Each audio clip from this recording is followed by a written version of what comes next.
মুহূর্তে এসে পৌঁছেছি। এইখানে মূলত সামুদ জাতিগোষ্ঠীর বসবাস ছিল, যাদের হেদায়েতের জন্য আল্লাহ তাআলা সালেহ আলাইহিস সালামকে নবী করে প্রেরণ করেছিলেন।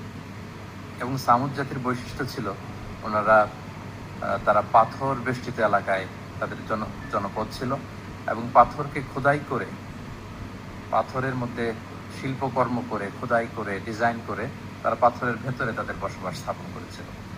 এবং সালেহ আলাইহিস সালাম যখন সামুদ জাতিগোষ্ঠীকে এক আল্লাহর দাওয়াত দেন, তখন সামুদ গোষ্ঠী নবুয়তের প্রমাণ হিসেবে সালেহ আলাইহিস সালামের কাছে একটি উট দাবি করেছিল যে আপনি যদি পাহাড়ের ভেতর থেকে একটি উট বের করে আনতে পারেন, সেই উট যদি এসে বাচ্চা প্রসব করে এবং দুধ দেয়, সেটা খাওয়ার পরে আমরা বুঝবো যে আপনি নবী।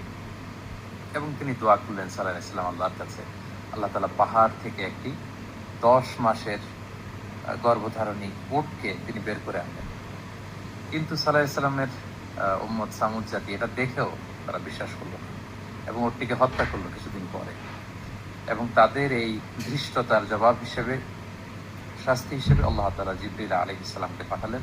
উনি এসে একটা সাইহা বা সাউন্ড ওয়েভ, বিশাল একটি শব্দ তরঙ্গের মধ্য দিয়ে এমন বিকট আওয়াজ করলেন, ফলে সামুদ জাতি সমূলে নির্মূল হয়ে গেল, তাদের কানের পর্দা ফেটে সব লাশ হয়ে পড়ে গেল। এবং সালেহ আলাইহিস সালাম পরবর্তীতে মুমিনদেরকে নিয়ে মক্কাতুল মুকাররমাতে চলে গেলেন। প্রিয় সুধী,